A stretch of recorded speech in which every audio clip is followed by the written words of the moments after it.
Hello everyone, very good morning. आज हम बात करेंगे चैप्टर 8 की। मेनली ये आज का जो लेक्चर रहेगा इसमें 3 चैप्टर इकट्ठे किए जाएंगे, chapter 8, 9 and 10 of HP economic survey 2019-20।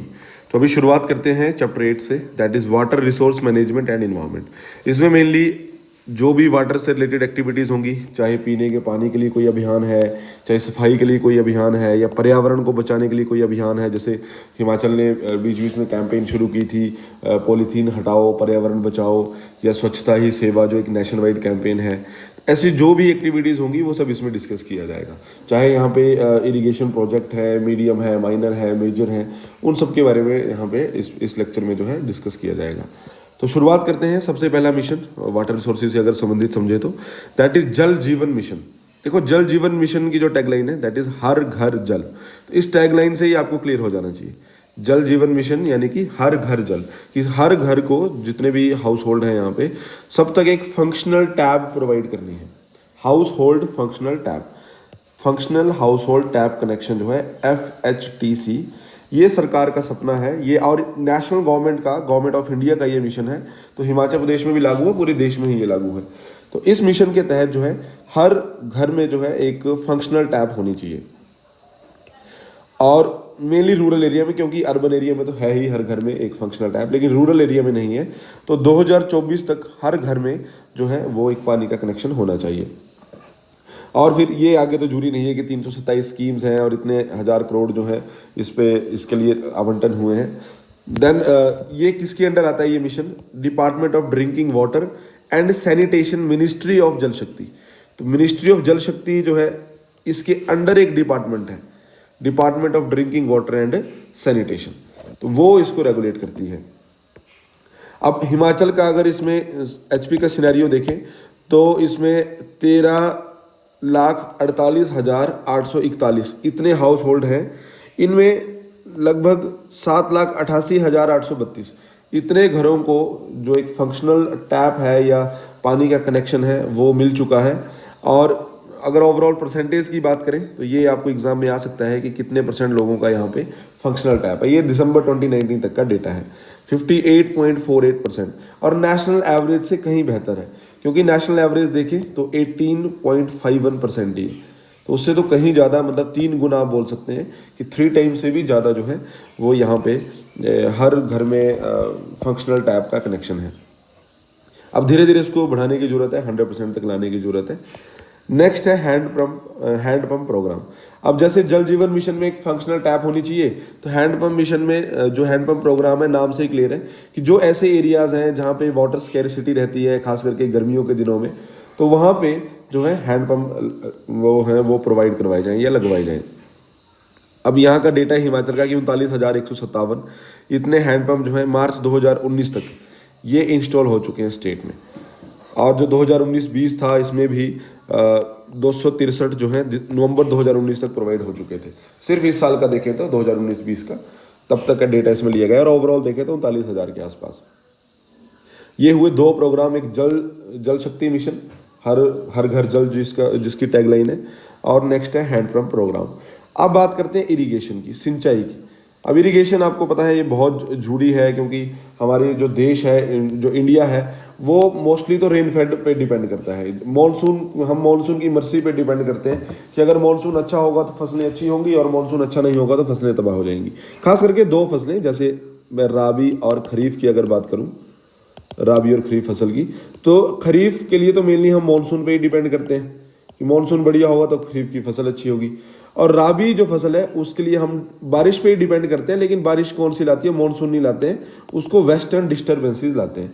अभी आपने ज्योग्राफी में पढ़ा होगा, तो मैं यहाँ पे पूरा एक्सप्लेन नहीं करूँगा। जैसे ये नॉर्थ इंडिया का मैप आपको बता रहा हूँ, यहाँ मेडिटेरेनियन सी है, तो इसके साथ जो है वो वेस्टर्न डिस्टर्बेंसेस इस तरफ आते हैं। वो अब एक डिटेल में टॉपिक हो सकता है, तो अभी यहाँ पर उसको डिस्कस नहीं किया जाएगा। बस इतना आपको पता होना चाहिए MCQ के लिए कि जो राबी क्रॉप्स हैं उनके लिए वेस्टर्न डिस्टर्बेंसेस, मतलब ये मेडिटेरेनियन सी के ऊपर जो डिस्टर्बेंसेस हैं, या इनके थ्रू जो है यहाँ पे बारिश आती है। तो वो नवंबर दिसंबर के टाइम पे आपने देखा होगा, सर्दियों के दिनों में नॉर्थ इंडिया में, पंजाब, हरियाणा, हिमाचल प्रदेश, यहाँ पे एकदम तूफान आते हैं, जो दिसंबर के टाइम पे, जनवरी के टाइम पे, और वो यूजली रात के टाइम आपको ज़्यादा दिखेंगे। और तूफान आएंगे और बारिश भी वो अपने साथ लेके आएंगे, तो उस टाइम तो मानसून नहीं है, तो वो मेनली वेस्टर्न डिस्टर्बेंसेस के कारण होता है। कहने का मतलब ये है कि इंडिया हमारा जो देश है वो बारिश पे डिपेंड करता है। जो हमारी क्रॉप्स हैं वो रेन की मर्सी पे डिपेंड करती हैं, और चाहे वो मॉनसून है चाहे वो वेस्टर्न डिस्टर्बेंसेस है। तो इसलिए यहाँ पे जो इरिगेशन पोटेंशियल है उसको बढ़ाने की ज़रूरत है।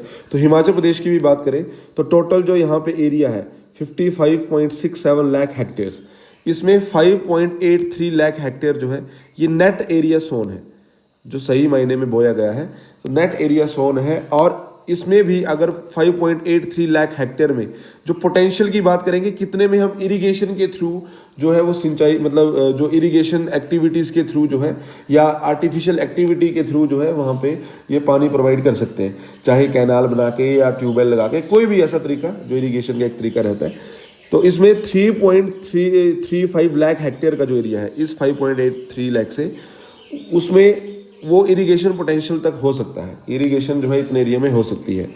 और इसमें भी 3.35 लाख में भी देखें तो इसमें 0.50 लाख हेक्टेयर जो है ये मेजर और मीडियम इरिगेशन प्रोजेक्ट के अंडर लाया गया है। और इसमें ये मतलब उसमें इतना लाया जा सकता है। और 2.85 लाख हेक्टेयर जो है जितना ये बच गया, तो वो एरिया जो है ये माइनर इरिगेशन प्रोजेक्ट के थ्रू अंडर लाया जा सकता है। तो टोटल मैंने आपको बता दिया इतना है हिमाचल का ज्योग्राफिकल एरिया। इसमें 5.83 जो है ये नेट एरिया सोन है। इसमें से भी 3.35 एरिया वो है जो इरिगेशन पोटेंशियल के अंदर आता है, कि जहाँ पे सिंचाई हो सकती है इस तरह आर्टिफिशियल मीन से। और उसमें भी 0.50 में मेजर और मीडियम हो सकती है, और 2.85 लाख हेक्टेयर में माइनर इरिगेशन हो सकती है। तो अब तक जो है दिसंबर 2019 तक देखें तो 2.80 लाख हेक्टेयर्स इतना इरिगेशन फैसिलिटी के अंडर लाया जा चुका है। तो टोटल पोटेंशियल जो है इरिगेशन का 3.35 है, इसमें 2.80 तक लाया जा चुका है। अब तो तीन प्रकार के ये मेजर भी होते हैं, मीडियम भी होते हैं और माइनर इरिगेशन प्रोजेक्ट्स, तीनों जो हैं इनके बारे में समझ लेते हैं। मेजर एंड मीडियम इरिगेशन जो है हिमाचल में एक ही मेजर इरिगेशन प्रोजेक्ट है, और वो है शाह नहर प्रोजेक्ट इन कांगड़ा डिस्ट्रिक्ट। तो एक कैनाल वहाँ पे बनाई है शाहनगर में, शाहनगर एरिया में। तो एक ही प्रोजेक्ट है Shahnagar project in Kangra district, ये सिर्फ मेजर इरिगेशन प्रोजेक्ट है और ये कंप्लीट हो चुका है। और इरिगेशन फैसिलिटी जो है 15,287 हेक्टेयर लैंड इतने एरिया को प्रोवाइड हो चुकी है। और मीडियम इरिगेशन प्रोजेक्ट की बात करें तो ये, अब I don't know how to pronunciate it, ये वहाँ के बिलासपुर के जो लोकल लोग हैं शायद वो अच्छा बताएंगे इसको। अब ये चैंगर है, चंगेर है, ये I don't know how to pronunciate, लेकिन आप स्पेलिंग इसकी याद रख लें। तो इस एरिया में जो है बिलासपुर में यहाँ पे 2350 हेक्टेयर, इसके साथ सिद्धत है कांगड़ा में, वहाँ पे 3150 हेक्टेयर, और बल वैली लेफ्ट बैंक, बल वैली आप जानते हैं मंडी में, यहाँ पे 2780 हेक्टेयर। इतने एरिया में मीडियम इरिगेशन प्रोजेक्ट भी कंप्लीट हो चुके हैं।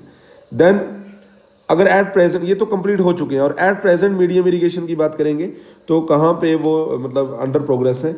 एक है फिन्ना सिंह, नूरपुर कांगड़ा में फिन्ना सिंह प्रोजेक्ट है। देन नदौन एरिया में है डिस्ट्रिक्ट हमीरपुर में। तो ये फिन्ना सिंह जो है ये 4025 हेक्टेयर का प्रोजेक्ट है, और नदौन एरिया वाला 2980 हेक्टेयर का है।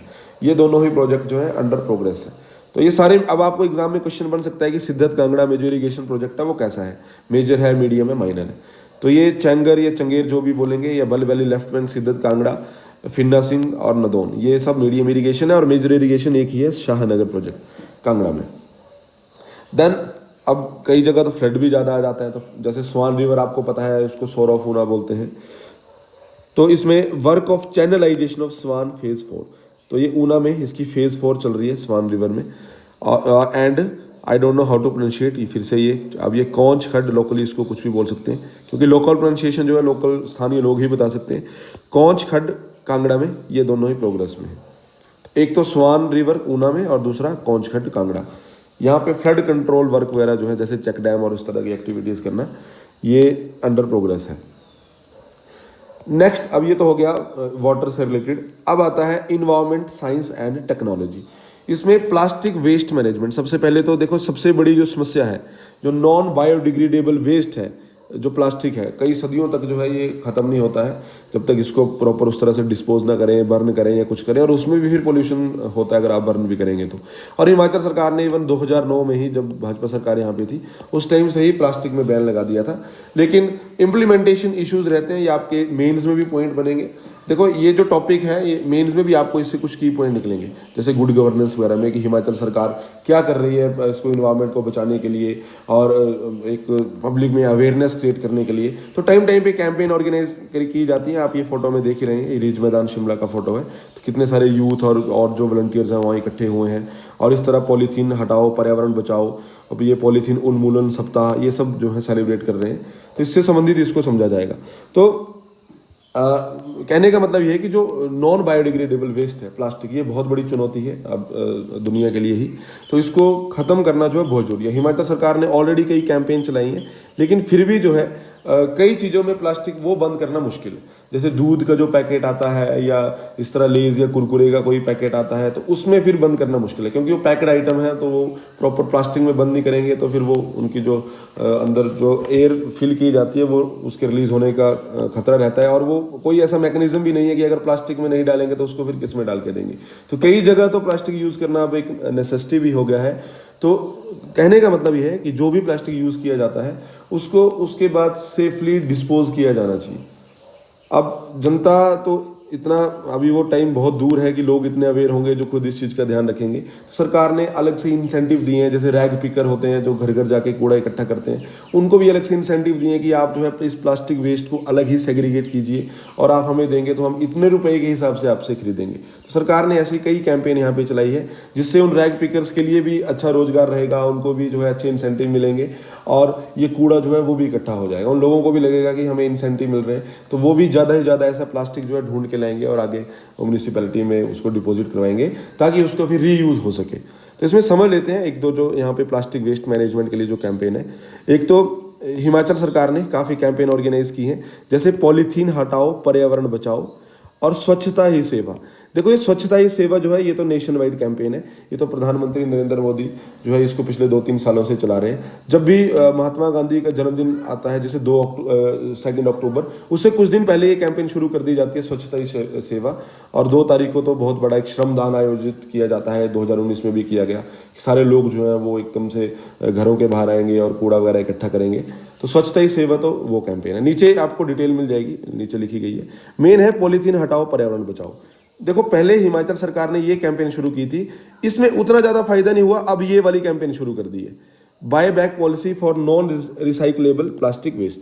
देखो दोनों में डिफरेंस क्या है, पहले तो आप इसके बारे में समझिए। बाय बैक पॉलिसी, ये दोनों सेम है, पर्यावरण हटाओ, लेकिन यहाँ तो चलो मासिस को अवेयर करना है, इस तरह के आप देख सकते हैं सब उसी के अंदर प्रोग्राम चलाए गए थे। लेकिन यहाँ पे जो रैग पिकर्स हैं, पॉलीथीन हटाओ पर्यावरण बचाओ में, ये यहाँ ब्लू में बिल्कुल डिटेल में लिखा गया है। मैं 2018 में ये कैंपेन शुरू की थी, पॉलीथीन हटाओ पर्यावरण बचाओ अभियान। और इसमें जो रैग पिकर्स होते हैं, अगर सरकार को प्लास्टिक वगैरह इकट्ठा करके वो जैसे म्यूनिसिपैलिटी में जमा करवाते हैं, तो उनको 3 या 4 रुपये पर केजी के हिसाब से जो है वो पे किया जाता था। लेकिन उतने अच्छे रिजल्ट नहीं आए, क्योंकि 3 और 4 रुपए पर केजी के हिसाब से बहुत कम अमाउंट होता है। इतना सारा प्लास्टिक वेस्ट इकट्ठा करना, जैसे जब वो किसी घर में जाते हैं वहाँ पे कचरा इकट्ठा दिया जाता है, उससे फिर वो प्लास्टिक के रैपर्स वगैरह उसको सेपरेट करना एक हरक्यूलियन टास्क है। तो उसके हिसाब से जो रिनोमरेशन था, जो इंसेंटिव था, वो बहुत ज़्यादा कम था। तो काफ़ी जो है ये इस पर प्रयास तो किए गए, लेकिन ये स्कीम उतनी सफल नहीं रही। इसलिए अक्टूबर 2019 में हिमाचल सरकार ने ये नई जो पॉलिसी मैं आपको बता रहा हूँ, buy back policy for non recyclable plastic waste, इसको शुरू किया। अब जो सरकार नॉन रिसाइक्लेबल प्लास्टिक और सिंगल यूज प्लास्टिक वेस्ट जो उनसे जो भी रैग पिकर्स होंगे उनसे लेंगे, तो 75 रुपीज़ पर केजी इतना उनको दिया जाएगा। और वो कहाँ पे जमा करवाएंगे, जो कलेक्शन सेंटर हैं वो अर्बन लोकल बॉडीज़ जो भी म्यूनिसिपैलिटीज़ वगैरह होती हैं, तो स्टेट में कई जगह वो उसको मेंटेन कर रहे हैं, जो कलेक्शन सेंटर्स हैं वहाँ पे जमा करवाएंगे, और 75 रुपये के हिसाब से उनको जो है पर केजी के हिसाब से उनको मिलेगा। और मेन एम क्या है इस स्कीम का, टू कंट्रोल इन्वायरमेंटल डिग्रेडेशन। तो ये गुड गवर्नेंस के लिए भी आपका पॉइंट रहेगा कि देखो एक बहुत अच्छी पहल है हिमाचल सरकार द्वारा। नहीं तो अब कागजों में ही दिखाना था, तो 3 से 4 रुपये वाली स्कीम भी अच्छी थी, लेकिन जो सरकार है वो सही मायने में अवेयर है और इसको इन्वायरमेंटल डिग्रेडेशन को वो कम करना चाह रही है, तो उन्होंने इंसेंटिव बढ़ाया है। ऐसे कुछ आप नए आइडिया सोच सकते हैं जिनसे ज़्यादा से ज़्यादा प्लास्टिक वेस्ट जो है वो इकट्ठा हो सके। अब एक विन विन सिचुएशन है, रैग पिकर्स को भी अच्छा अमाउंट मिल रहा है, तो रैग पिकर जो है वो बिल्कुल ढूंढ के सेग्रीगेट करके जो है उसको अलग से जमा करवाएगा, क्योंकि उसको पैसे मिल रहे हैं और सरकार का काम भी पूरा हो रहा है। पोल्यूशन जो है उसकी भी यहाँ पे कमी हो रही है, मतलब पोल्यूशन को कम किया जा रहा है। अब इसके साथ ही जो ये प्लास्टिक इकट्ठा किया जाएगा उसका करेंगे क्या, उसको रोड कंस्ट्रक्शन में यूज़ किया जाएगा। जहाँ रोड वगैरह बनते हैं तो उस मटेरियल को प्रोसेस करके उसमें फिर यूज़ किया जाता है। तो जो पब्लिक वर्क डिपार्टमेंट है, PWD है, वो लगभग 35 से 50 हज़ार रुपये 1 किलोमीटर में इतने अब बचाएगी और बचा रही है, क्योंकि उसमें जो भी बिटुमिनस यूज़ करते हैं तो उसके साथ ये जो वेस्ट होगा, प्रोसेस्ड वेस्ट होगा, इसको भी यहाँ पे यूज़ करेंगे। इसके साथ ये जो प्लास्टिक वेस्ट है, इसको जो सीमेंट प्लांट्स वगैरह होते हैं वहाँ पे एनर्जी जनरेट करने के यूज़ में भी लाया जा सकता है। अब जो भी इसकी ट्रांसपोर्टेशन कॉस्ट होगी, जैसे जो रैग पिकर्स लाएंगे उसको कलेक्शन सेंटर में, उसके बाद जो आगे प्रोसेसिंग तक उसको ट्रांसपोर्ट किया जाएगा, तो वो कॉस्ट जो है उसको भी अर्बन लोकल बॉडीज़ ही इनकर करेंगी। ठीक है, उनके ऊपर इसका बर्डन रहेगा। और ये जो कलेक्शन सेंटर है लगभग 14 प्लेसेस पे ये नोटिफाई हो चुके हैं। और ये मिनिमम स्पोर्ट प्राइस, ये तो आपको मैंने बता दिया कि 75 रुपीज़ पर केजी। ये आपको MCQ बन सकता है। ये जो बाईबैक पॉलिसी है कब शुरू की गई है और इसमें कितना इंसेंटिव सरकार दे रही है, जो भी है इसमें सिंगल यूज़ प्लास्टिक आप जानते हैं, एक बार जो हम यूज़ करते हैं, जो भी चाहिए चिप्स का पैकेट है, मिल्क का पैकेट है, ऑयल पाउचेस होते हैं, या टॉफ़ीज़ के रैपर्स हैं, बिस्किट, चॉकलेट या कन्फेक्शनरी आइटम्स, जो भी रेडीमेड या क्लॉथ पैकेजिंग वगैरह है जो सिंगल यूज़ है, तो वो सबसे बड़ी चुनौती है। और दूसरा जो प्लास्टिक वाले दुकानों में जो पन्नी वाला सिस्टम था, वो तो सरकार ने पहले ही, वो तो 2009 के आसपास ही बंद कर दिया है। लेकिन वहाँ पर भी आप पॉइंट कोट कर सकते हैं कि इम्प्लीमेंटेशन इशूज़ है। अभी भी जो है 2 नंबर से या इस तरह से हिडन तरीके से कई प्लेसेस पे ये प्लास्टिक जो है वो यूज़ होता है। आप अपने आसपास अपने गांव मोहल्ले में ही देखेंगे कि ये आपको अभी भी वो प्लास्टिक की थैली मिलती है, जबकि पूरे हिमाचल में ये बैन कर दी गई है। ये स्वच्छता ही सेवा, ये तो आपको बता दिया कि ये स्वच्छ भारत मिशन के अंडर एक कैंपेन है और सेंट्रल लेवल के कैंपेन है। अभी 150वीं जो जयंती हुई थी महात्मा गांधी की, तब भी इसको अच्छी तरह से सेलिब्रेट किया गया।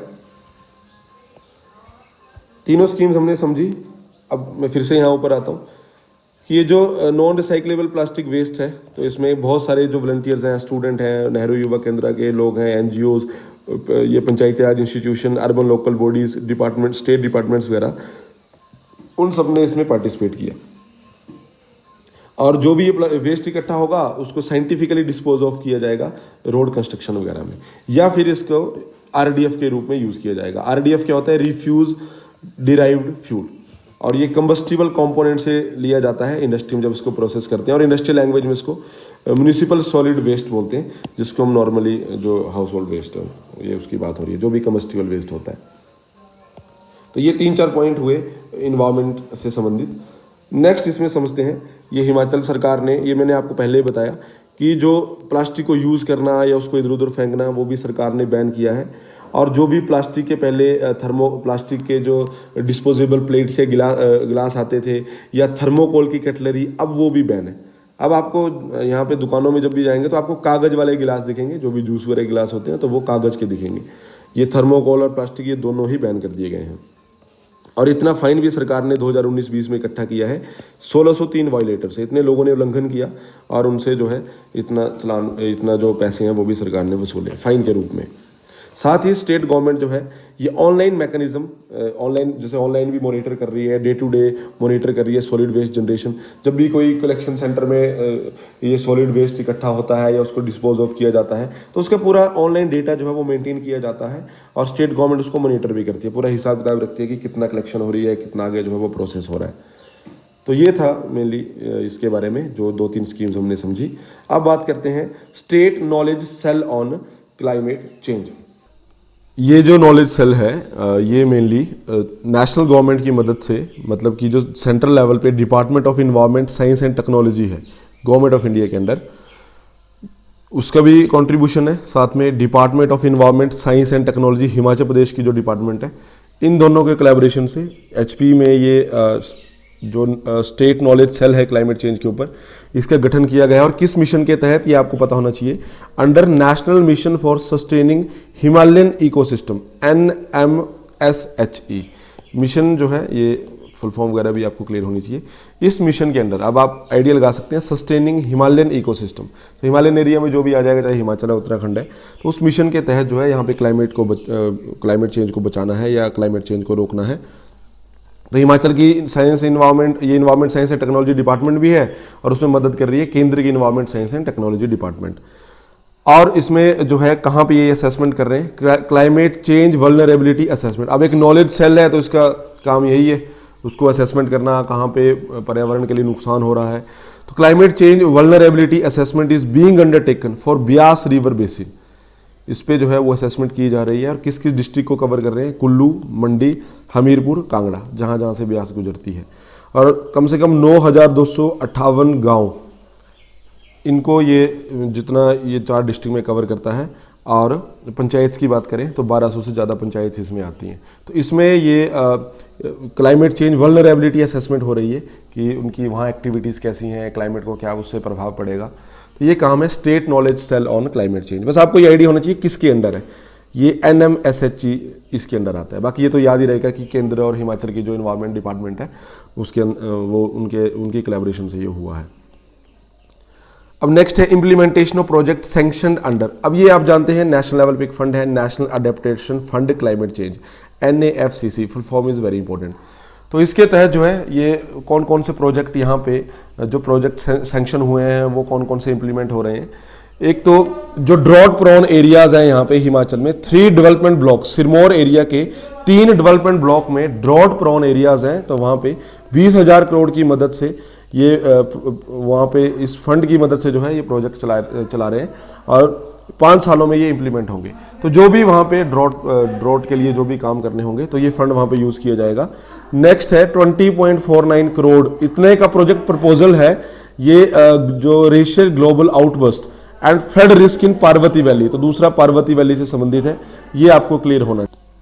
इसके अलावा जो है एक और प्रोजेक्ट प्रपोजल ये 250 करोड़ का, अभी ये प्रपोजल ही है और इसके मेन जो हेडिंग है that is securing rural livelihood through biodiversity conservation and landscape management, skill development for 2 district. ये 2 डिस्ट्रिक्ट में हिमाचल में ये किया जाएगा।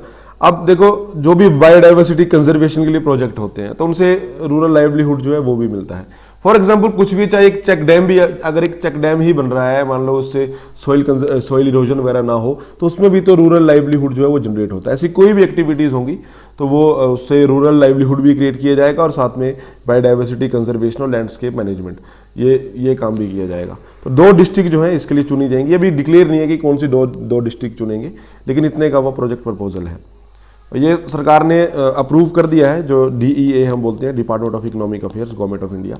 अब इतना एक्सट्रीम हो जाएगा, इतना भी याद रखने की जरूरत नहीं है, बस एक बेसिक आइडिया आपको होना चाहिए। खास करके जो एकदम लोकेशन स्पेसिफिक होते हैं कि ये पार्वती वैली में जो है वहाँ पे भी एक प्रोजेक्ट प्रपोजल में है, ये जो ग्लेशियल आउटबर्स्ट वगैरह को रोकने के लिए।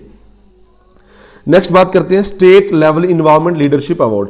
जो भी ऐसे वॉलंटियर्स हैं या इन्वायरमेंट कंजर्वेशन से जुड़े हैं तो उनके लिए अवार्ड वगैरह की जो है ये स्कीम भी सरकार ने शुरू की है और इसको बोलते हैं HP environment leadership award scheme. ये एक रेगुलर स्कीम है और इसको कौन सी डिपार्टमेंट चलाती है, department of environment science and technology. तो टाइम पे अवार्ड दिए जाते हैं। 18 अवार्ड जो है वो दिए जा चुके हैं और इसमें टोटल खर्चा है 6.25 लाख रुपए। और कितने प्राइज दिए गए हैं, जो 7 अवार्ड्स हैं, 7 जो अवार्ड हैं वो फर्स्ट प्राइज हैं, सबको 50-50 हज़ार रुपये दिए गए हैं उसमें। उसके बाद 11 जो अवार्ड्स हैं वो सेकंड प्राइजेज हैं और उनको 25-25 हज़ार दिए हैं। उसके अलावा जो है 9 सर्टिफिकेट्स ऑफ एप्रिसिएशन। तो यहाँ पे मॉनिटरी अलाउंस नहीं है लेकिन बस सर्टिफिकेट ऑफ एप्रिसिएशन है। तो ये स्टेट गवर्नमेंट ने जो है, ये भी आप एक अच्छा पॉइंट कोट कर सकते हैं कि गुड गवर्नेंस में ही ये आ सकता है अगर आप लिखना चाहें तो, कि कुछ ना कुछ सरकार अपने तरीके से ऐसे प्रयास कर रही है कि ज़्यादा से ज़्यादा लोग आएँ और इस फील्ड में जुड़े। नेक्स्ट है creation of eco villages and environment sound sustainable. देखो इको विलेजेस क्या होंगे, मतलब उन एरियाज में एक्टिविटीज़ कुछ इस तरह से की जाएंगी कि इन्वायरमेंट में कम से कम उसमें अफेक्ट पड़े। वो तरीका कोई भी हो सकता है। जैसे लोग यूजुअली क्या करते हैं कि पेड़ काट देते हैं, पेड़ काटने के बाद कुछ ऐसी एक्टिविटी करते हैं तो उसको फिर रिप्लेस किया जाएगा किसी न किसी दूसरे अल्टरनेट तरीके से। कुछ भी ऐसा कर सकते हैं, चाहे लोकल लेवल पे जो है वो बायोगैस बनवाई जाए या कोई भी ऐसी एक्टिविटी हो सकती है। तो ऐसे जो गांव वगैरह बनाए जाएंगे तो उनको बोलेंगे मॉडल इको विलेज और इस स्कीम का नाम है मॉडल इको विलेज स्कीम। तो स्टेट गवर्नमेंट इसको इंप्लीमेंट कर रही है किसके साथ मिलके? Through department of environment science and technology. State government के अंडर ये जो डिपार्टमेंट है ये स्कीम को इंप्लीमेंट कर रही है। अब इसका मेन फोकस क्या है कि डेवलपिंग लो इम्पैक्ट लाइफस्टाइल, मतलब इस तरह से लाइफस्टाइल हो जाए कि आपका जो इकोलॉजिकल प्रिंट है, जो पोल्यूशन है या कार्बन रिलीज है, वो रिड्यूस किया जा सके। और इस स्कीम के तहत जो है 50 लाख रुपए यूटिलाइज किए जाएंगे अगले 5 सालों में बाय द आइडेंटिफाइड विलेज। जो भी विलेज मॉडल इको विलेजेस में आइडेंटिफाई किए जाएंगे उनमें ये किया जाएगा। अब तक जो है 11 गांव आइडेंटिफाइड हो चुके हैं और उनमें ये स्कीम जो है इंप्लीमेंट भी हो रही है। नेक्स्ट है setting up of biomethanation plant at Kufri. 2.5 इतना 2.5 मेट्रिक टन पर डे इतनी कैपेसिटी का बायोमिथेनेशन जो प्लांट है, और किसको यूज करेगा ये? हॉर्स डंग, जो भी ये हॉर्स का डंग होता है, उसके अलावा बायोडिग्रेडेबल वेस्ट है। शिमला में जितने होटल्स और रेजिडेंशियल एरियाज हैं उनसे जो बायोडिग्रेडेबल वेस्ट आएगा, मतलब लोहे प्लास्टिक इन सब चीज़ों को छोड़ के, तो वो भी यहाँ पे यूज़ किया जाएगा। और ये आपको बायोगैस का कॉन्सेप्ट पता है, उसको एक ऐसे गड्ढे में डाल दिया जाएगा, डिकम्पोज होगा और उससे वो गैस जनरेट करेगा। तो ये जो है वो गैस वहाँ पे जनरेट की जा रही है। इतना जो है वो मतलब प्लांट वहाँ पे सेट किया जा रहा है सरकार के द्वारा। और ये MOU भी साइन हो चुका है जो एक्सपर्ट एजेंसीज वगैरह हैं, और इतना 60 लाख रुपए जो है उसमें खर्चा आएगा। देन ये 2019-20 का है 60 लाख, तो कि इतना उसमें लगाना है 2019-20 में। नेक्स्ट है setting up of 10 demonstration micro municipal solid waste management facilities. अब सॉलिड वेस्ट मैनेजमेंट फैसिलिटीज क्या हुई कि जहां पे भी इस तरह का वो वेस्ट लाया जाएगा उसको आगे प्रोसेस वगैरह किया जाएगा। अब ये भी department of environment science and technology उसके अंडर आता है। और ये जो डिपार्टमेंट है ये 10 demonstration municipal solid waste management facilities इतने वो यहाँ पे बनाएगी। और उनमें कितना जो है वो कितना डिस्पोज होता है, मेनली कितना डिस्पोज किया जाएगा? 0.50 टन से लेकर 5 टन तक का जो वेस्ट है उतना इसमें ये प्रोसेस किया जाएगा। अब बात करते हैं initiatives of environment science and technology. वैसे तो इतना जरूरी नहीं है, लेकिन फिर भी आपके पॉइंट्स बन सकते हैं मेंस वगैरह में लिखने के लिए कि इन्वायरमेंट को बचाने के लिए क्या इनिशिएटिव वगैरह यहाँ पे है। एक तो ऑनलाइन जियो पोर्टल प्लेटफॉर्म हिमाचल सरकार ने शुरू किया है। इस प्लेटफॉर्म के माध्यम से जो भी वो सरकार जो है उनको जितनी एक्टिविटीज़ है, जैसे कहीं माइनिंग हो रही है तो उसके 500 मीटर के आसपास जो भी रूल्स एंड रेगुलेशन फॉलो होने चाहिए वो फॉलो हो रहे हैं या नहीं हो रहे हैं, उन सब एक्टिविटीज़ में या इन्फोर्समेंट ऑफ रेगुलेशन में सरकार जो है नज़र रख सकती है ऑनलाइन जियो पोर्टल प्लेटफॉर्म के माध्यम से। देन स्टेट गवर्नमेंट ने एक वर्किंग नेटवर्क प्लेटफॉर्म भी तैयार किया है, जितने भी यहाँ पे NGOs वगैरह काम कर रहे हैं क्लाइमेट चेंज को बचाने के लिए, उनके मतलब बेटर वर्क वगैरह के लिए और लोगों को ट्रेन करने के लिए, डेवलपमेंट एक्टिविटी को बढ़ावा देने के लिए। इसके साथ ही जो है साउंड पोल्यूशन की बात करें तो हॉर्न नॉट ओके कैंपेन भी शुरू की गई है 2 टाउन्स में, शिमला और मनाली में। जो अननेसेसरी लोग हॉर्न बजाते हैं कि पता है आगे ट्रैफिक है और 10 गाड़ियाँ फंसी हुई हैं, फिर भी किसी को आदत रहती है कि वो यहाँ पे खड़ा हुआ व्यक्ति हॉर्न बजाता रहता है। जब आगे क्लियरेंस ही नहीं है तो उस हॉर्न से कोई फायदा नहीं होगा। तो इस तरह से अननेसेसरी जो हॉर्न है, या कोई स्कूल है या हॉस्पिटल है उसके बाहर हॉर्न ना बजाएं, तो ऐसी हॉर्न नॉट ओके कैंपेन जो है सरकार ने शुरू की है। इसके साथ ही अगर कोई नॉइज़ पोल्यूशन क्रिएट कर रहा है, जैसे मान लो आप कहीं रहते हैं और कोई बंदा रात को 1 बजे उसने डीजे लगा दिया है और उससे साउंड पोल्यूशन हो रहा है, या कुछ भी ऐसी एक्टिविटी है नॉइज़ पोल्यूशन से संबंधित, तो एक मोबाइल ऐप भी शुरू की गई है जिसका नाम है शोर नहीं। लेकिन अवेयरनेस नहीं है, तो अभी तो सिर्फ 645 यूज़र ही इसमें रजिस्टर हुए थे 2019 के लास्ट तक। शोर नहीं ऐप है तो उसमें जाके आप कंप्लेंट भी फाइल कर सकते हैं, एंड्रॉयड और आईफोन दोनों में अवेलेबल है। नेक्स्ट है बायोटेक्नोलॉजी डिवीजन। इसमें स्टेट गवर्नमेंट ने 2014 में एक पॉलिसी नोटिफाई की थी, दैट इज बायोटेक्नोलॉजी पॉलिसी, ठीक है, 2014 में। इस पॉलिसी के माध्यम से क्या है कि बायोटेक्नोलॉजिकल जो एक्टिविटीज़ है उनको बढ़ावा देना है। Himalayan bio business hub state को इस तरह से हिमाचल को हिमालयन बायो बिजनेस हब के रूप में उसको प्रमोट करना है। तो इसके लिए जो है कई एरियाज चुने गए हैं, जैसे agriculture, horticulture, animal husbandry, health, bio resource utilization etcetera. अब इसमें कंजर्वेशन ऑफ बायो रिसोर्सेज में मेनली देखें, कुछ प्लांट्स की यहाँ पे बात करते हैं। तो जो स्कीम है उनको बायो रिसोर्सेज को बचाने की, तो इंपॉर्टेंट जो प्लांट्स है जैसे प्लांट्स ऑफ वेलेरियाना, कुथ एंड डैमसुक रोज। ये 3 प्रकार के जो प्लांट्स हैं, ये मंडी और शिमला में जो 2 रजिस्टर्ड सोसाइटीज़ हैं किसानों की, उनको डिस्ट्रीब्यूट किए गए हैं ताकि वो आगे कल्टीवेशन वगैरह करें। इसके अलावा 23,600 जो प्लांट्स हैं, अब पर्टिकुलरली अगर बात करें तो 23,600 जो प्लांट्स हैं, ये तो दोनों हमने पढ़ लिया कि मंडी और शिमला में, लेकिन कितने कितने प्लांट्स वो भी डेटा दिया गया है। तो 23,600 प्लांट्स जो है ये वैलेरियाना के और 850 प्लांट्स जो है कुट्ठ के। ये शिव औषधीय पौध उत्पादन सोसाइटी, राजगढ़, गुम्मा तहसील, डिस्ट्रिक्ट शिमला, तो ये शिमला वाला हो गया। और ये मंडी वाला जो है, इसमें 10,500 इतने प्लांट्स हैं वैलेरियाना के और 8,000 प्लांट्स हैं डामसुक रोज के। ये भुजा ऋषि किसान विकास कमेटी, शिलीबागी, थुनाग डिस्ट्रिक्ट, ये थुनाग मंडी डिस्ट्रिक्ट, हिमाचल प्रदेश। तो इन 2 को, अब इतना अगर डिटेल याद नहीं हो पाएगा तो एटलीस्ट ये तो पता होना ही चाहिए। अब नेक्स्ट, अब देखो इसी के साथ हमने ये चैप्टर खत्म किया जो 8th चैप्टर था, मेनली वाटर से संबंधित था और इन्वायरमेंट से संबंधित था। जो भी बोर्ड में लिखे गए हैं वो तो आपने जरूर देखने, बाकी ओवरऑल आप मेंस के लिए देख सकते हैं। जो भी मैंने आपको पॉइंट बताया कि सरकार क्या प्रयास कर रही है, उसमें गुड गवर्नेंस भी आएगा, गवर्नमेंट की अवेयरनेस कैंपेन्स भी उसमें आएंगी। अब जो नेक्स्ट चैप्टर है that is industries and mining.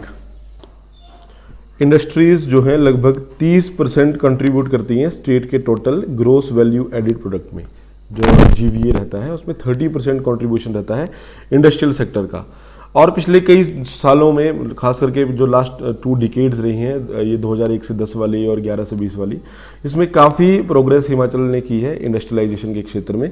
खास करके जो इंडस्ट्रियल पॉलिसी पैकेज था सरकार का, जब अटल बिहारी वाजपेयी थे, तो 2002 और 3 का जो फाइनेंशियल ईयर था, तब उन्होंने जो इंडस्ट्रियल पैकेज दिया था यहाँ के लिए कि जो भी कंपनीज आएंगी उनको एक्साइज ड्यूटी में छूट मिलेगी। फिर बहुत सारी कंपनी जो है धड़ाधड़ यहाँ पे आने लगी और एकदम ये इंडस्ट्रियल हब बन गया। टैक्स इंसेंटिव दिए गए थे 10 सालों के लिए और 2010 तक वो एनरोल करवा सकते थे। तो उसके अंडर जो है काफ़ी ज़्यादा इंडस्ट्रीज़ यहाँ पे सेटअप हुई। आसपास वाले एरिया, चंडीगढ़, हरियाणा में जो इंडस्ट्रीज़ थी, पंजाब में, वो एकदम वहाँ से डिसलोकेट होके बद्दी और नालागढ़ वाला एरिया था, वहाँ पे शिफ्ट होती हैं। तो वो एक टाइम था, काफ़ी बूस्ट यहाँ पे मिला। हालांकि 2017 में GST के बाद हालात थोड़े चेंज हो गए हैं। ये मैंने एक्सप्लेन किया है पहले भी अलग से, सोलन डिस्ट्रिक्ट में आई थिंक किया होगा, तो अभी मैं इस पर ज़्यादा बात नहीं करूँगा। ये अलग से भी हम इसको जब मेंस की तैयारी करेंगे तो वो सारा इंडस्ट्रियलाइजेशन जब तैयार करेंगे तो उसमें इसको समझेंगे। अभी शॉर्ट में जो सर्वे में है मेनली उन पॉइंट्स पे फोकस करता हूँ। तो जो स्टेटस इंडस्ट्रियलाइजेशन का अगर नवंबर 2019 तक देखें, 54,310 इतने इंडस्ट्रियल यूनिट जो है स्टेट में सेटअप हो चुके हैं और ये इतनी इन्वेस्टमेंट उसमें हुई है 49,974 करोड़ के आसपास और 4.52 लाख पीपल, इतनों को रोजगार मिल रहा है। और ये टोटल जो है 140 इंडस्ट्रियल यूनिट्स हैं। जो जितनी टोटल है इनमें 140 जो इंडस्ट्रियल यूनिट्स हैं वो लार्ज इंडस्ट्रीज हैं और उसके अलावा 628 जो हैं वो मीडियम स्केल यूनिट्स, और माइनर तो फिर बहुत ज़्यादा हैं। तो इस तरह ये आंकड़ा आपको पता होना चाहिए कितनी लार्ज और कितनी माइनर है। ये नवंबर दिसंबर जो 2019 तक का ये डेटा है।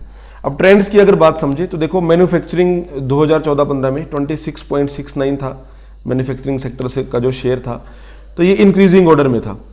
जो मैन्युफैक्चरिंग का शेयर है हमारी GVA में, तो ये इंक्रीजिंग में था, 26 है, 27, 28, 29। लेकिन ये लास्ट आप ट्रेंड देखिए, 2017-18 में 29.95 था और 2018-19 में ये 29.79 है। भले ही थोड़ा ही अंतर है लेकिन कम हुआ है पहले मुकाबले। उससे पहले देखेंगे तो एक इंक्रीज देखने को मिल रहा था, यहाँ पे डिक्रीज देखने को मिला है।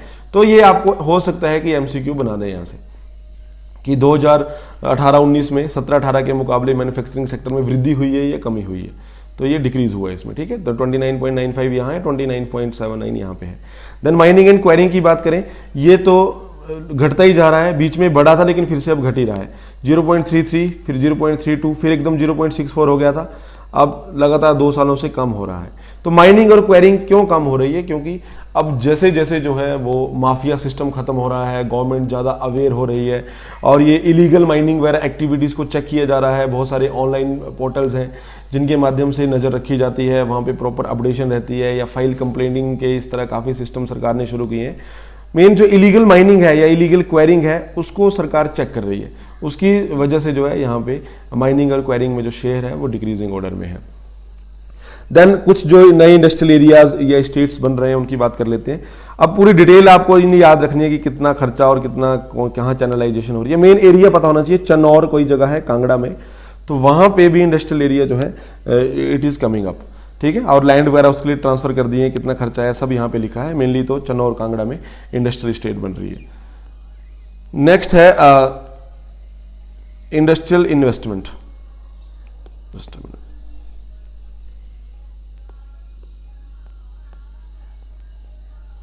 ये अट्रैक्टिंग इन्वेस्टमेंट की अगर बात करें तो सरकार देखो यहाँ पे अब नई नई इन्वेस्टमेंट भी आनी चाहिए। यहाँ पे नए जो शेयर होल्डर्स हैं या इस तरह से स्टेक होल्डर्स हैं जो नई इंडस्ट्री स्थापित कर सकते हैं, वो लोग यहाँ आने चाहिए।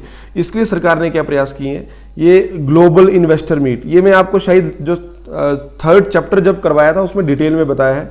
ग्लोबल इन्वेस्टर मीट धर्मशाला में हुई थी, तो डिटेल में तो आपने वहाँ से उसके बारे में पढ़ लेना है। धर्मशाला कांगड़ा में हुई थी, 7-8 नवंबर को हुई थी, ठीक है। तो जो भी है वो डिटेल आप वहाँ से पढ़ लेंगे। यहाँ सीधा कि 703 MOU 96,000 करोड़ जिनकी वर्थ है, इतने साइन किए गए थे इन्वेस्टर्स के द्वारा। इसके बाद शिमला में भी जो है ग्राउंड ब्रेकिंग सेरेमनी शिमला में भी ऑर्गेनाइज की गई थी ऐसे ही इन्वेस्टमेंट से संबंधित 27 दिसंबर 2019 को, और उसमें भी जो है इतने प्रोजेक्ट सेंक्शन किए गए हैं, 13,600 करोड़ की लागत वाले जो प्रोजेक्ट्स हैं। नेक्स्ट है prime minister's environment generation programme. देखो ये जो इन्वायरमेंट जनरेशन प्रोग्राम है ये mainly micro small and medium enterprises जो मिनिस्ट्री है गवर्नमेंट की, ministry of micro small and medium enterprises, उसके अंडर आती है। और KVIC कमीशन है देश में, Khadi and village industries commission, वो कमीशन इसको इंप्लीमेंट करता है। तो ये तो हुई उसकी डिटेल। अब सर्वे में क्या इंपॉर्टेंट है, देखो इस मिशन के माध्यम से 15 से 35% तक की सब्सिडी दी जाती है अगर किसी को अपना काम शुरू करना हो तो, prime minister's employment generation programme के अंडर। तो अब हिमाचल में 1181 इतने फाइल्स अप्लाई हुई थी, जिनमें 766 लोगों को जो है इतने केसेस को उनको लोन वगैरह सेंक्शन कर दिए गए हैं 21,000 करोड़ की लागत से। देन है मुख्यमंत्री स्वावलंबन योजना। ये भी हम शुरू में जब 1st और 2nd चैप्टर एक ही साथ किया था 1st लेक्चर में, उसमें डिस्कस कर चुके हैं। स्वावलंबन योजना के तहत किसी को भी अगर अपना एंटरप्रेन्योरशिप इस तरह का वेंचर शुरू करना है जिससे वो काम कर सकता है, बड़े काम कर सकता है। मान लो किसी को एक JCB मशीन खरीदनी है, तो JCB मशीन तो महंगी आती है, 25 लाख तक की आती है। तो अगर उसकी उम्र, अगर वो यूथ है, 35 साल से कम उसकी उम्र है, तो महिला है या पुरुष है, उनको सरकार सब्सिडी दे देती है उसमें। उसको अप्लाई करना होगा और वो एक कमेटी बनती है स्टेट में, वो उसकी जांच करेगी कि हाँ इस बंदे को सच में जरूरत है, और उसको लोन सेंक्शन कर देंगे।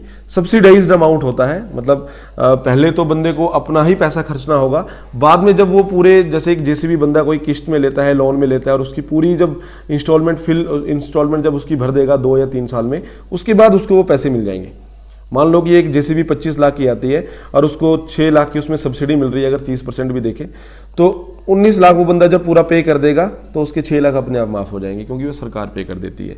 ऐसी सब्सिडी को बैक एंडेड सब्सिडी भी बोलते हैं। तो ये हुई मुख्यमंत्री स्वावलंबन योजना, तो उसके माध्यम से भी सरकार सब्सिडी दे रही है। यहाँ डिटेल नहीं लिखी गई है क्योंकि ये पहले कर चुके हैं चैप्टर 1 और 2 में, वहाँ पे आपने स्कीम को देख लेना है। यहाँ पर इतना ही कि कितना अमाउंट जो है मतलब डिसबर्स किया गया। नेक्स्ट है हिमाचल स्टेट फूड मिशन। तो इसमें भी 35 प्रोजेक्ट सेंक्शन हो चुके हैं और उनमें 8.09 करोड़ जो है इतना खर्चा उसमें आएगा। देन सेरीकल्चर इंडस्ट्री, जो सिल्क रीयरिंग होती है, सिल्क जो प्रोड्यूस किया जाता है, तो सेरीकल्चर इंडस्ट्री की अगर बात करें तो ये भी एक agro based rural cottage industry है। एग्रीकल्चर बेस्ड है और गाँव एरिया में भी हो सकती है। कॉटेज इंडस्ट्री है, मतलब जो लघु उद्योग है उसमें आती है। ये भी यहाँ पे 10,485 इतनी ग्रामीण परिवारों को रोजगार मिलता है इस सेक्टर से। और 14 सिल्क यार्न, जहां पे प्रोसेसिंग वगैरह होती है, 14 सिल्क यार्न रीलिंग यूनिट्स इतने सेटअप हो चुके हैं हिमाचल में। और ये सारे जो 14 के 14 है प्राइवेट सेक्टर में है, लेकिन सरकार इसमें मदद करती है with the assistance of government. है प्राइवेट सेक्टर में, सरकार मदद करती है। तो ये 14 कहाँ पे है? डिस्ट्रिक्ट कांगड़ा और बिलासपुर में 5-5 हैं, तो हो गए टोटल 10। हमीरपुर, मंडी, ऊना और सोलन, इन सब में जो है ये एक है, तो टोटल ये हो जाते हैं 14। तो 14 सिल्क यार्न रीलिंग यूनिट है, प्राइवेट सेक्टर में है, बस ये आपको आइडिया होना चाहिए। ये भी MCQ दे सकते हैं कि प्राइवेट में है, गवर्नमेंट में है। देन माइनिंग की बात करें तो पहले भी आपको बताया कि स्ट्रिंजेंट एक्शन जो है सरकार ले रही है इलीगल माइनिंग को रोकने के लिए। और ये डेटा दिया गया है कि इतने केसेस जो है दर्ज किए गए 5,602, और उनसे जब सरकार ने फाइन लिया तो लगभग 3.81 करोड़ इतना रिवेन्यू सरकार को आया एज अ फाइन, या जो कंपाउंडिंग फी होती है। नेक्स्ट है ईज ऑफ डूइंग बिजनेस। देखो सबसे जरूरी तो यही है। वाइब्रेंट गुजरात, मैंने आपको मॉडल जो बताया था कि हिमाचल सरकार उसको इमिटेट कर रही है, उससे इंस्पिरेशन ली है, जैसे गुजरात वालों ने किया, वहाँ पे इतना इंडस्ट्रियल हब बना है, तो हिमाचल भी कुछ ऐसा करने का प्रयास कर रही है। और धर्मशाला में भी उन्होंने ग्लोबल इन्वेस्टर मीट का आयोजन किया। लेकिन सिर्फ आयोजन करने से नहीं होगा, आपको अलग इंसेंटिव उनको देने पड़ेंगे, उनको एश्योर करना पड़ेगा कि जब आप यहाँ पे आएंगे तो आपकी हरासमेंट नहीं की जाएगी। आप अगर एक फाइल लगाएंगे इंडस्ट्री स्थापित करने के लिए, एक फाइल अप्लाई करेंगे तो वो 10 दिन में या 15 दिन में प्रोसेसिंग हो जाएगी। ये नहीं कि 5-5 साल तक वो फाइल जो है वो इस तरह से फंसी रही और सरकारी दफ्तरों के चक्कर लगाती रहे। तो ऐसे जो हर्डल्स हैं उनको रोका जाना चाहिए, वही ईज ऑफ डूइंग बिजनेस है। तो इसके लिए क्या किया जाना चाहिए? सिंप्लीफिकेशन, रैशनलाइजेशन कि जो रूल्स एंड रेगुलेशन है उनको सिंप्लीफाई करो, रैशनलाइज करो, जो जरूरी है उनको रखो, जो जरूरी नहीं है उनको एलिमिनेट करो। देन आईटी इंफॉर्मेशन टेक्नोलॉजी, इसकी मदद ली जाए।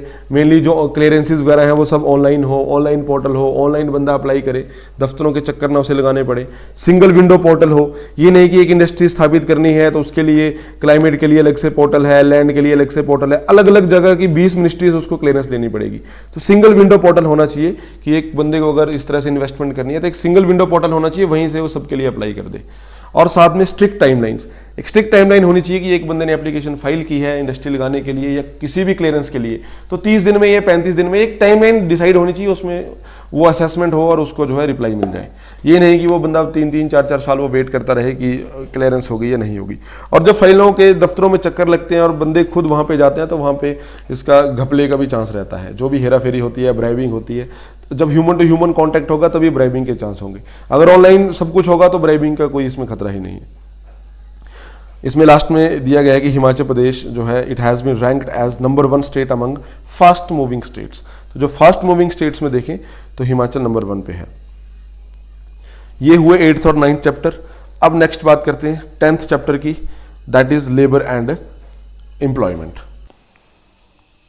अगर एम्प्लॉयमेंट में देखें तो 2011 का जो सेंसस है उसके अकॉर्डिंग 30.05% जो है वो हिमाचल में मेन वर्कर्स है और 21.80% मार्जिनल वर्कर्स हैं जिनको फुल टाइम एम्प्लॉयमेंट नहीं मिलता है, कभी मिल रहा है कभी नहीं मिल रहा है। और 48.15% देखें तो ये नॉन वर्कर्स हैं।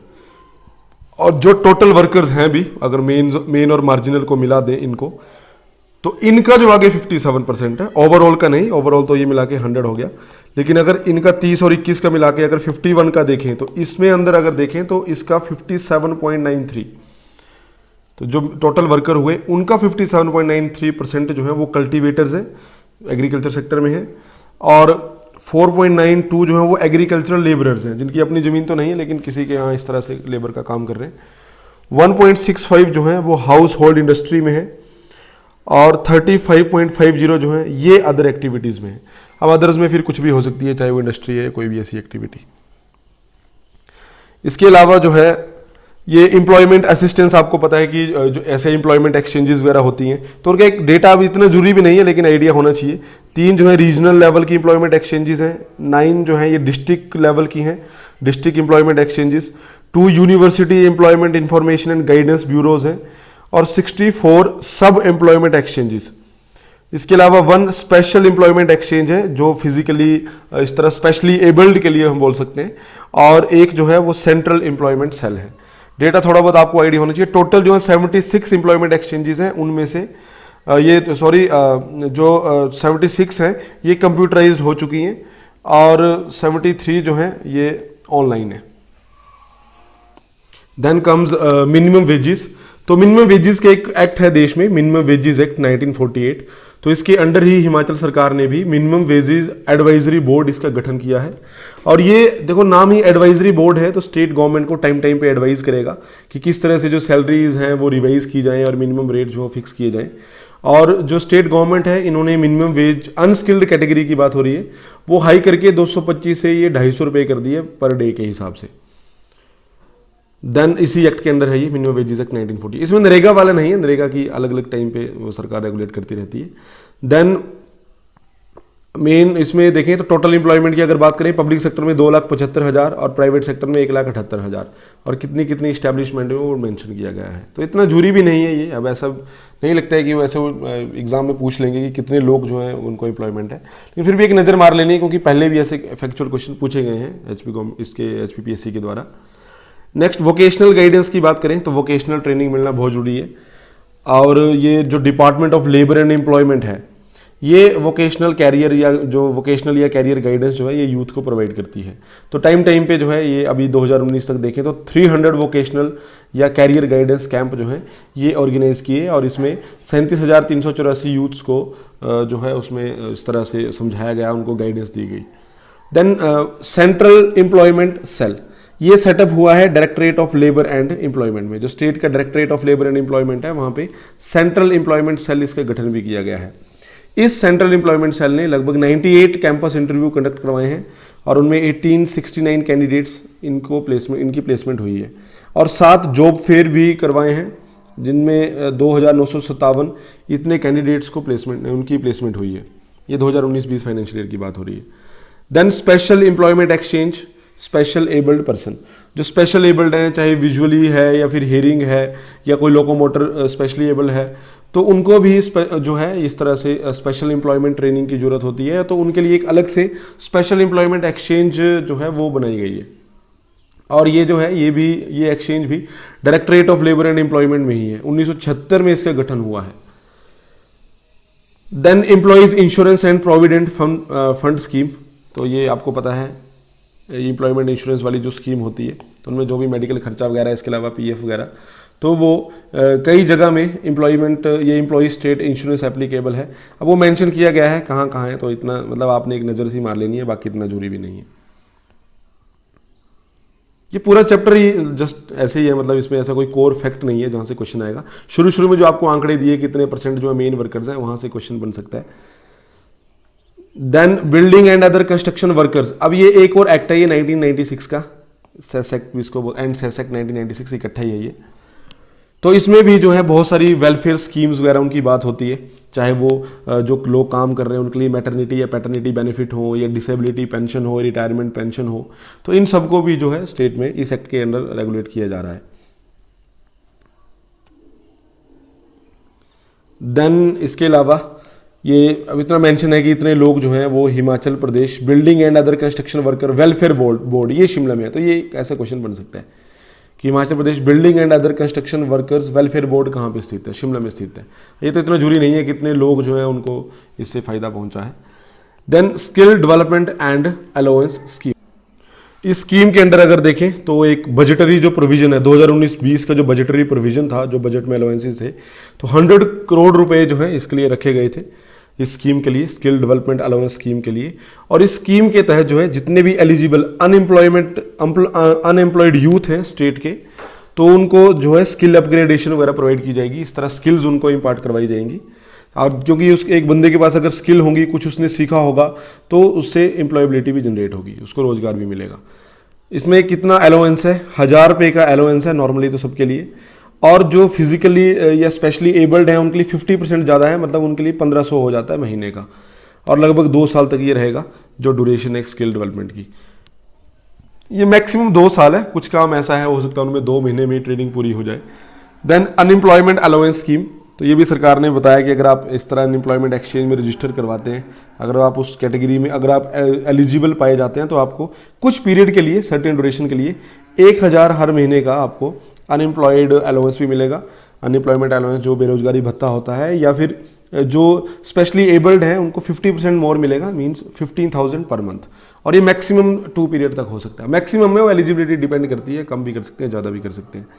देन एम्प्लॉयमेंट एक्सचेंज इन्फॉर्मेशन, जो एम्प्लॉयमेंट एक्सचेंज से जो इन्फॉर्मेशन मिली है उसके अकॉर्डिंग 1,96,104 इतने एप्लीकेंट रजिस्टर हो चुके हैं, और जिसमें 1079 प्लेसमेंट हो चुकी है गवर्नमेंट सेक्टर में।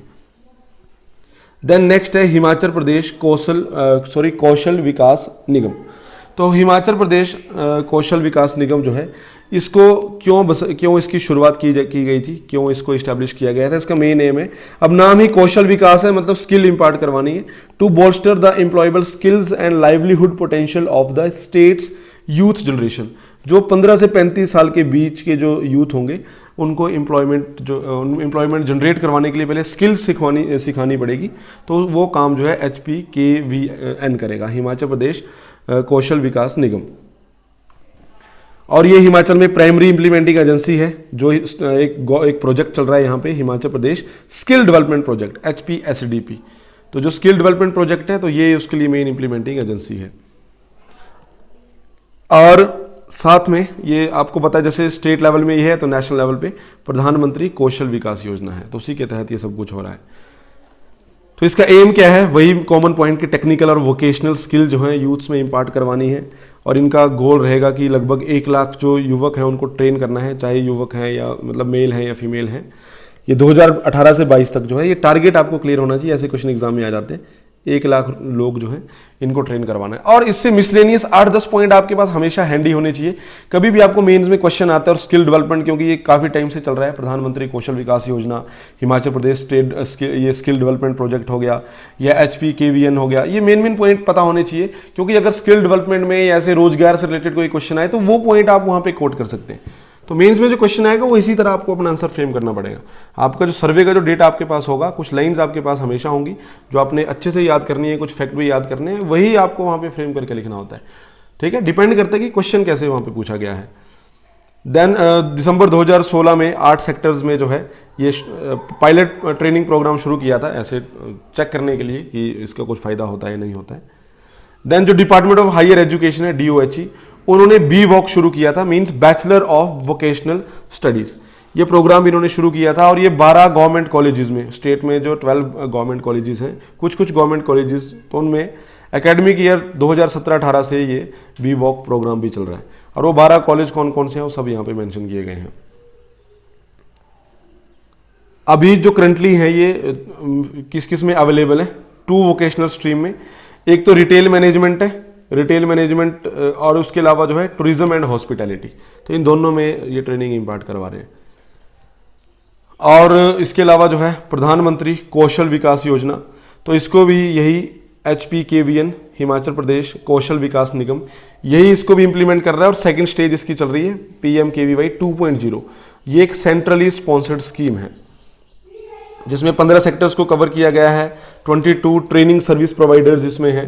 तो ये डेटा तो इतना जरूरी नहीं होता है, बस आइडिया होना चाहिए। ये क्वेश्चन बन सकता है कि प्रधानमंत्री कौशल विकास योजना कौन सा चरण चल रहा है, तो 2.0 सेकंड स्टेज चल रही है, और हिमाचल में कौन इसको इंप्लीमेंट कर रहा है, तो HPKVN। और HPKVN हिमाचल वाली जो HP स्किल डेवलपमेंट प्रोग्राम है उसको भी यही इंप्लीमेंट कर रहा है, तो दोनों का यही है implementing agency. Then other programmes of HPKVN, देखो ये आगे जो पॉइंट है वो इतने जरूरी नहीं है, इसमें एक नवधराना करके पॉइंट आएगा, दैट इज इंपॉर्टेंट। बाकी बीच का डेटा जो है वो इतना इंपॉर्टेंट नहीं है, फिर भी आप जो है एक नज़र इसको मार सकते हैं, क्योंकि सर्वे में दिया है तो एक बार पढ़ना तो बनता है। काम वही है, setting up of centre of excellence. तो सेंटर ऑफ एक्सीलेंस का काम क्या रहेगा, वही लॉन्ग टर्म स्किल डेवलपमेंट वगैरह जो है वो यूथ को इंपार्ट करवानी है। तो ये COE सेंटर ऑफ एक्सीलेंस जो है स्किल डेवलपमेंट के लिए, ये कहाँ पे सेटअप किया गया है, वाखना घाट सोलन में। और ADB एशियन डेवलपमेंट बैंक जो है उन्होंने भी इसमें मदद की है, और इसमें एक कॉस्ट रहेगी 68 करोड़ रुपीज़। ये काफ़ी इसमें जो फैक्ट है सीधा कि centre of excellence Waknaghat में, और किस बैंक का योगदान है, तो एशियन डेवलपमेंट बैंक का। Then MOU with reputed government training institution. अब सरकार ने बहुत सारे जो सरकारी संस्थान हैं उनके साथ MOU साइन किए हैं, और अपने यूथ को वहाँ पे ट्रेनिंग दिलवाते हैं। वो MOU कौन कौन से हैं और किसने साइन किया है, हिमाचल की तरफ से कौशल विकास निगम ने, HP कौशल विकास निगम ने। और चाहे वो पब्लिक यूनिवर्सिटीज़ हैं जैसे NIELIT, NILT, या फिर CDAC है, CTR है, NIFM, HPU है, ICAI, तो जितने कॉलेजेस एंड यूनिवर्सिटीज़ मेन हैं उनके साथ इन्होंने MOU साइन किए, और जिसके अंडर जो है ये 7370 हिमाचली यूथ, तो इनको ट्रेनिंग वगैरह जो है वो मतलब इतने प्रोवाइड करने का MOU साइन हुआ है। इसके अलावा और भी स्किल्स होगी, जैसे इंग्लिश है, एम्प्लॉयबिलिटी है, या एंटरप्रेन्योरशिप स्किल्स हैं, BFSI सेक्टर है, बैंकिंग, फाइनेंशियल सर्विसेज और इंश्योरेंस। तो इनके लिए भी सरकार ने बहुत सारी यूनिवर्सिटीज़ और कॉलेजेस से MOU साइन किए हैं, और एकेडमिक सेशन 2020-21 में इसको शुरू किया जाएगा, जिसके अंडर जो है 4700 जो छात्र हैं उनको कवर किया जाएगा। इसमें इंग्लिश का भी है, एम्प्लॉयबिलिटी भी है, एंटरप्रेन्योरशिप भी है, ये सारी स्किल्स उनको इम्पार्ट करवाई जाएंगी। Then upgradation of tools and equipments in 50 ITIs, जो 50 ITIs हैं उनको भी अपग्रेड किया गया है। वुमेन पॉलिटेक्निक है रेहान में, कांगड़ा में रेहान एक जगह है, वहाँ पे वुमेन पॉलिटेक्निक है, उसको भी अपग्रेड किया है। और साथ में गवर्नमेंट इंजीनियरिंग कॉलेजेस जितने उनको भी अपग्रेड किया है। और ये कौन कर रहा है ये अपग्रेडेशन का काम, ये काम कर रहे हैं हिमाचल प्रदेश स्किल डेवलपमेंट जो प्रोग्राम है, जो प्रोजेक्ट है उसके अंडर ये सारे हो रहे हैं।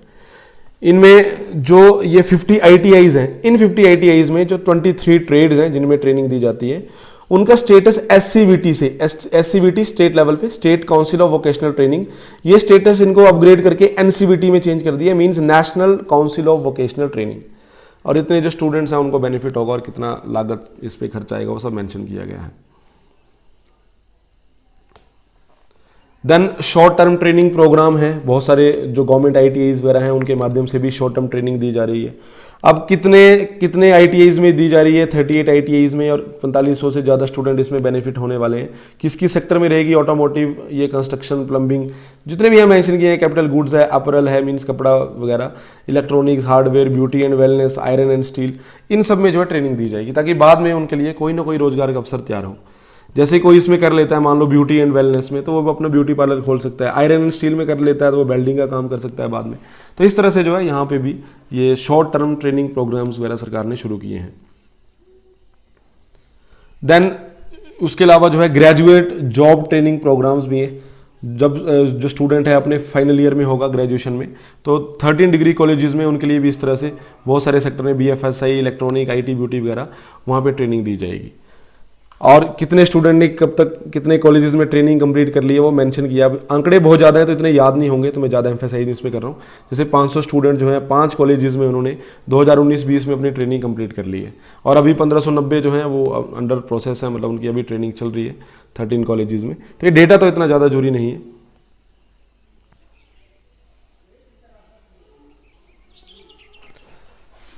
देन नेक्स्ट, ये भी आप स्किप कर सकते हैं, वही HP KVN जो है, और भी बहुत सारे काम कर रही है इस तरह से स्किल वगैरह इम्पार्ट में।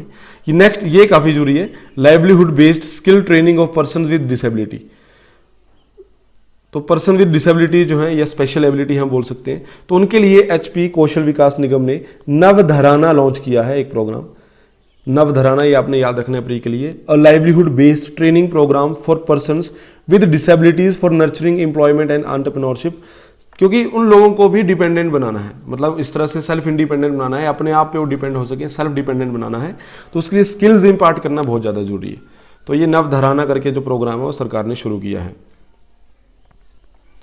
देन और जो 300 जो पर्सन है उनको ट्रेनिंग दी जाएगी रिटेल में, हॉस्पिटैलिटी में, एग्रीकल्चर है, फूड प्रोसेसिंग सेक्टर है। तो ये सरकार का इसमें प्लान रहेगा नवधराना में। इसके साथ ही जो है यहाँ पे हिमाचल में 3 तरह के सेंटर बनाए गए हैं। One is CLC, that is city livelihood centres, जो शहरी एरिया में होगा। Then RLC, rural livelihood centre, और उसके अलावा जो है कुछ और MCC, मॉडल कैरियर सेंटर्स। तो ये 3 लेवल के सेंटर्स बनाए गए हैं। इनका मेन पर्पस ये होगा कि एक यूथ को प्रॉपर कैरियर काउंसलिंग देनी होगी कि अपनी वोकेशन के जो उनकी वोकेशन होगी, अपनी वोकेशन के ये यहाँ पे होगा, अपनी वोकेशन के हिसाब से उसको वहाँ पे जो है रोजगार मिले, जिस तरह का उसने काम सीखा है। और उनको नेशनल कैरियर पोर्टल जो होगा वहाँ पे भी एक्सेस दिया जाएगा ताकि पूरे ऑल इंडिया लेवल पे जो है जॉब अपॉर्चुनिटीज़ जो है वो अवेल कर सकें। तो कहाँ पे है बस आपको याद रखना है, CLC जो है ये सुंदरनगर जो मंडी डिस्ट्रिक्ट में है। देन CLC शामशी, ये कुल्लू में। तो ये तो शहरी हो गए दोनों सिटी लेवल में। इसके अलावा RLC है जो रूरल लाइवलीहुड सेंटर, सदियाना में है मंडी में। ये RLC है, ध्यान रखना है, पहले वाले जो थे ये CLC थे। और इसके अलावा जो है 9 MCC भी वेरियस एरियाज में स्टेट में वो कंस्ट्रक्ट किए गए हैं। और किसने ये सब किसके अंडर है, ये department of labour and employment. काम क्या रहेगा ये आपको बता दिया, कैरियर काउंसलिंग इनको देनी है। मेन जो काम है वो कैरियर काउंसलिंग है इनका। तो इसी के साथ जो है ये चैप्टर 8th, 9th और 10th हमने खत्म किया है। नेक्स्ट जो चैप्टर होगा वो काफ़ी जरूरी है, मेन उसमें हाइड्रो सेक्टर जो पावर वगैरह है उसकी बात करेंगे। तो अभी के लिए इतना ही करते हैं। Okay guys, thank you.